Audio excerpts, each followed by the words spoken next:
आज ज्यांचा जन्मदिवस आहे, जयंती असे आद्यगुरु यांना शतशः वंदन करतो। त्याप्रमाणे तुमच्या माझ्या सगळ्यांचे जे प्रथम गुरु असतात ते म्हणजे आपले आई वडील, यांना देखील वंदन आणि नमन करतो। शिक्षणाच्या प्रवाहामध्ये आल्यानंतर ज्या ज्या गुरुंनी मला घडवलं, शिकवलं, बदलून का होईना मला घडवलं, त्याबद्दल त्यांना देखील काही या ठिकाणी आहे, काही स्वर्गात गेले, त्यांना देखील वंदन आणि नमन करतो। सहवासामध्ये जी काही माणसं लाभली, गुरु समान, बंधू समान, त्यांना देखील शिरसाष्टांग नमस्कार करतो। आणि माझ्या सहपरिवारामध्ये साधारणतः 1997 पासून जी माझ्या बरोबरीने आलेली माझी मित्रमंडळी आहे, ही देखील काही क्षणाला दूर असतात, काही मिनिटाला दूर असतात, त्यांना देखील मी या ठिकाणी माझ्या यथोचित असा मी त्यांचा देखील या ठिकाणी सन्मान करतो, सन्मान केला। अशा सर्व जीवनामध्ये ज्ञात अज्ञात असे सर्व गुरुजनांना मी वंदन आणि नमन करतो।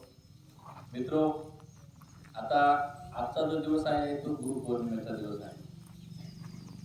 तर आपल्याला ज्यांनी जीवनामध्ये 1 पासून तर 100 पर्यंत, अ पासून तर न पर्यंत आणि ए पासून तर जड पर्यंत, आणि त्यांनी आपलं बोट धरून त्यांनी चालायला शिकवलं, बोलायला शिकवलं, अशा सर्व ज्ञात अज्ञात मंडळींना आजच्या दिवशी स्मरण करायचं असतं। आणि तो दिवस म्हणजे गुरुपौर्णिमेचा दिवस। आणि आजच्या या गुरुपौर्णिमा निमित्त बरेच आपण पाहतो, बरीच माणसं, कारण का माणसामध्ये फरक पडला, माणूस माणसापासून दूर गेला, म्हणून कदाचित काही चुकीचे प्रकार या ठिकाणी जाती धर्मामध्ये, देशामध्ये, राज्यामध्ये, राष्ट्रामध्ये घडत असतात।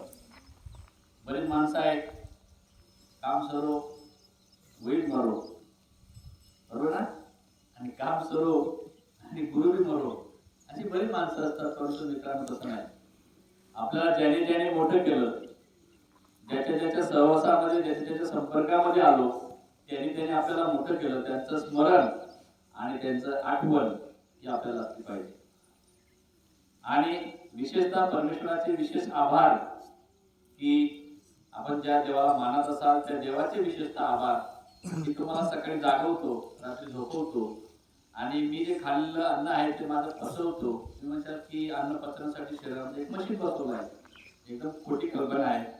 मशीन बसवलेलं नाही, अन्न निर्माण करणारा आणि अन्न जिरवणारा, अन्न पचवणारा हा परमेश्वर आहे, हे आपण सगळ्यांनी लक्षात ठेवलं पाहिजे। कारण आपण जेव्हा लहान असतो तेव्हा आपल्यामध्ये अनेक गोष्टींच्या त्रुट्या असतात, आपल्याला त्या त्रुट्या भरून, त्या पुऱ्या करून आपल्याला मोठं केलं जातं। आणि मोठं झाल्यानंतर माणूस किती मोठं होऊन जाऊ दे, किती मोठं, कोणत्याही पदावर जाऊ दे, तुम्हाला एक 2 मिनिटाची गोष्ट सांगतो। महाराष्ट्र राज्याचे माजी मुख्यमंत्री उद्धव ठाकरे साहेब, एकदा गाडी जात होती, मंत्रालयात जात असताना त्यांना त्यांच्या ज्या शिक्षिका होत्या त्या दिसल्या। त्यांनी लगेच सांगितलं ड्रायव्हरला की फक्त 2 मिनिटं गाडी थांबव, मला माझ्या ज्या बाईंनी, ज्या मॅडमांनी मला शिकवलंय त्या मॅडम मला दिसल्या। आणि त्या मॅडम ही नेमकं मंत्रालयामध्ये जात होत्या, कारण त्यांचं जे घर होतं ते घर BMCने त्या ठिकाणी ते अनधिकृत बांधकाम म्हणून ठरवलेलं होतं। आणि त्यावेळेस उद्धव ठाकरे स्वतः थांबले आणि त्या मॅडमांना आपल्या गाडीत बसवलं आणि विचारलं की मॅडम तुमचं काय काम आहे। मॅडम सुद्धा विचारात पडल्या की मी उद्धवला शिकवलं आहे, पण आज हा महाराष्ट्राचा मुख्यमंत्री झाला आणि मी याला कसं आता काय बोलू। परंतु मॅडम देखील डगमगल्या नाही आणि मॅडमांनी मोठ्या धैर्याने सांगितलं की उद्धवा, तू महाराष्ट्र राज्याचा मुख्यमंत्री आहे, परंतु BMCने माझं घर आता अनधिकृत म्हणून डिक्लेअर केलं आहे, तर याच्यावर काही पर्याय काढता येईल का। स्वतः उद्धव ठाकरे नगर रचना विभागामध्ये गेले स्वतः, आणि त्या बाईंना घेतलं, त्या मॅडमांना घेतलं, त्या गुरुजींना घेतलं, आणि तिथे गेल्यानंतर त्यांनी त्याची पूर्ण फाईल ओपन केली आणि सगळं पाहिलं तर त्या बाईंचं बांधकाम घर हे अनधिकृत नव्हतं, ते अधिकृत करून दिलं। म्हणजे गुरूंचा एवढा मोठा महिमा आहे। किती लहान आहोत त्याच्यापेक्षा. म्हणून गुरु एवढे मोठे महान असतात. जेव्हा आज मला सकाळी बऱ्याच विद्यार्थ्यांचे फोन आले, मेसेज आले, बरेच विद्यार्थी की माझे विद्यार्थी आहेत की बरेच विद्यार्थी आहेत, खूप विद्यार्थी आहेत. काही विद्यार्थ्यांनी आता सध्या नवीन युगानुसार नवीन टेक्नॉलॉजीनुसार काही विद्यार्थ्यांनी स्टेटस देखील ठेवलं. म्हणजे हा त्यांचा मनाचा मोठेपणा आहे, हा माझा कामाचा मोठेपणा नाही, तर त्यांचा तो मनाचा मोठेपणा आहे. माझे गुरुजी काही गुरुजी माझ्या स्वर्गात गेले तरी देखील मी माझे जे गुरुजी होते त्या गुरुजींच्या घरी मी दर गुरुपौर्णिमेला जायचो. तर आजच्या दिवशी मी गेलो नाही तर त्या गुरुजींच्या ज्या पत्नी होत्या, ताई होत्या, त्यांनी त्यांच्या मुलाला सांगितले की अरे आज शांताराम आला नाही, आज जर तुझे पप्पा राहिले असते, नाना राहिले असते, आज शांताराम आला असता पाय पडायला. मग मला लगेच त्या सरांना फोन आला की सर ताई तुमची आठवण करतायत.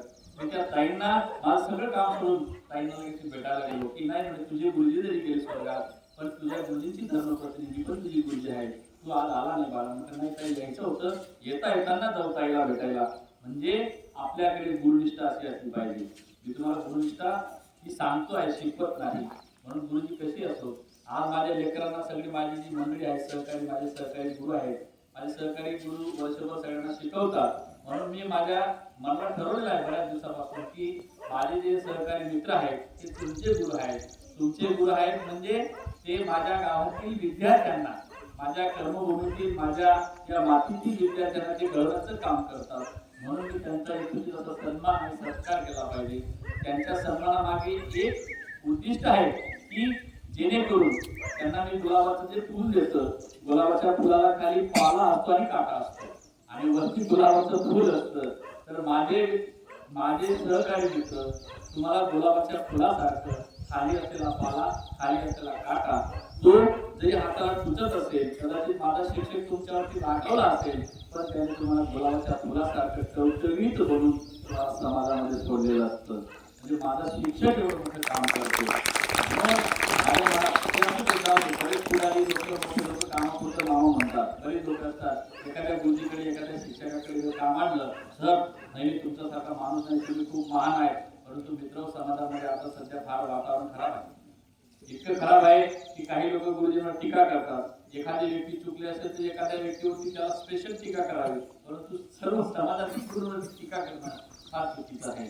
म्हणून आता मी माझे जे सहकारी आहेत सगळ्यांना मी रागवतो, पण रागवत नाही असं नाही, त्यांनी सांगून द्यावं की रागवलं नाही असं मी रागवतो, पण त्या रागवण्यामागचं माझं काम सोडून मला घ्यायचं असतं. आणि आज जर असेल मी म्हणजे तालुक्यात असेल, जिल्ह्यात असेल, महाराष्ट्रात असेल, आज जर अगस्त्यमुनी माता तुळजाभवानी शिक्षण संस्था आणि अगस्त्यमुनी माध्यमिक शाळा आणि एस के कदम सर हे जे त्रिसूत्र आहेत, या त्रिसूत्राचे सर्व ही मंडळी आहे, मी नाही. हो, या त्रिसूत्रीचा एक त्रिसूत्र आहे आणि त्रिसूत्र जर महाराष्ट्रामध्ये, जिल्ह्यामध्ये, तालुक्यामध्ये जर मोठं केलं असेल तर यांच्या सर्वांच्या सहकार्याने शिक्षक असतील, भाऊसाहेब मंडळ असेल, सगळ्यांना. कारण का कोणतीही गोष्ट एखाद्या माणसाकडनं शक्य होणार नाही. एखाद्या माणसाने एखादी गोष्ट करून दाखवावी, एखादा म्हणजे मी केलं, मी नाही केलं, मी अजिबात काहीच केलं नाही. मी जे करू शकतो, आम्ही जे करू शकतो याच्या सर्वांच्या सहकार्याने करू शकतो. म्हणून आपण केव्हाही आपण किती मोठ्या पदावरती जायचं, ती मोठे व्हा. मी तर म्हणतो 5 वर्षाची खुर्ची मोठी नसते, ही खुर्ची लबाळ असते. ही खुर्ची सारखी बेईमान खुर्ची कोणती नाही. मी कोणत्याही राज्यकर्त्यावरती कधी टीका करत नाही, परंतु ती बेईमानीच्या खुर्चीवर माणसं बसून माणसं बेईमान होतात.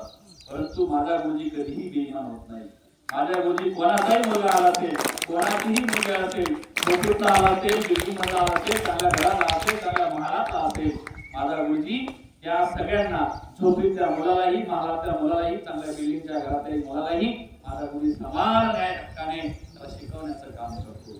तसं माणसं तशी नसतात, राजकीय माणूस तशी नसते. एखादा माणूस असला त्याला चांगली खुर्ची देतो, एखादा गरीब असतो तो दरवाजावर उभा राहतो, त्याला विचारतो तुम्ही नंतर या, आमच्याकडे मोठे गेस्ट आहेत. कारण मी राजकीय मंडळीमध्ये खूपदा जातो, त्यांचे गुण कधी घेतले नाही, घेणार पण नाही, आयुष्यात घेणार नाही, कधीच घेणार नाही. माझ्यामध्ये गुरुजींचे गुण आहेत, माझ्या गुरुजींचे माझ्यामध्ये गुण आहेत. म्हणून मी माझ्या गुरुजींचेच गुण मी माझ्या आयुष्यभर माझ्या सहकार्याला देखील मी तेच सांगतो की मी कायमस्वरूपी नाही. आपण किती मोठे होऊन जाऊ दे, परंतु आपण लहान राहा. आणि पहा, तुम्ही जेवढे लहान राहणार तेवढे तुम्ही महान होणार. तुम्ही जेवढे लहान राहणार तेवढे तुम्ही महान होणार. आणि तुम्ही जर मोठे झालात तर तुम्हाला छोटं व्हायला वेळ लागणार नाही. ही गोष्ट आपण सगळ्यांनी लक्षात ठेवायची. म्हणून माझे जे सहकारी आहेत जे वर्षभर असेल केव्हाही असेल, मी जरी केव्हाही शाळेच्या वेळा मध्ये पाहतो 11 ते 5 विषय संपला, 5 नंतर तुम्ही नाही आणि मीही नाही. परंतु मी माझ्या सहकार्याने नेहमी सांगतो की नाही नाही आपल्याला सगळं हे करायचं आहे. आणि आपण जे ठरवतो आणि मी जे ठरवलं ते ठरवल्यानंतर माझे सहकारी नेहमी मला साथ देत असतात. आणि तुम्हाला बोललो की एकट्याकडनं काही शक्य होणार नाही, एकटा माणूस काहीच करू शकत नाही. आणि आजच्या दिवशी ही जी गुरु पौर्णिमा आहे, या गुरूंनी तुम्हाला जे जे दिलं ते तुम्ही घ्यायचं असतं. आणि आयुष्यभर गुरुजी कितीही वयोवृद्ध झाला असेल, किती थकला असेल, तरी देखील तो गुरुजीच असतो ही गोष्ट आपण मात्र विसरता कामा नाही. आणि जो गुरुजींना विसरला तो छिद्र पडलेला दादा सारखा बुडतो, हे नक्की आहे मित्रांनो. हो, छिद्र पडलं जहाज असतं ना, हा छिद्र पडलं जहाज, छिद्र त्या जहाजाला जर छिद्र पडलं ते जहाज काय होतं माहिती का तुम्हाला? बुडून जातं.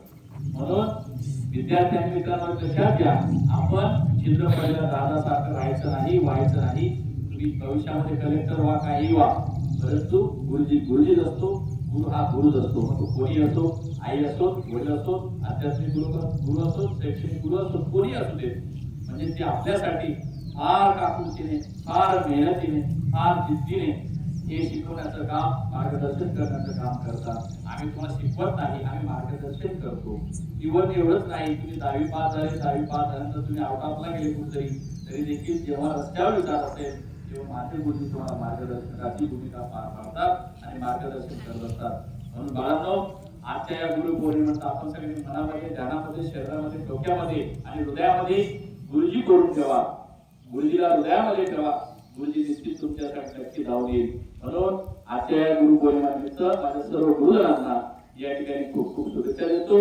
आणि ज्या गुरुजींनी मला शिकवलं, जे ज्ञान अज्ञान, त्या गुरुजींचं स्मरण करून आणि त्या गुरुजींनी जे मला शिकवलं ते पुढे भविष्यामध्ये त्याच्यामध्ये माझं काही जे मला परमेश्वर जी बुद्धी देईल त्याचं अधिक करून मी तुमच्यापर्यंत, माझ्या गुरुजनांपर्यंत देण्याचा प्रयत्न करतो.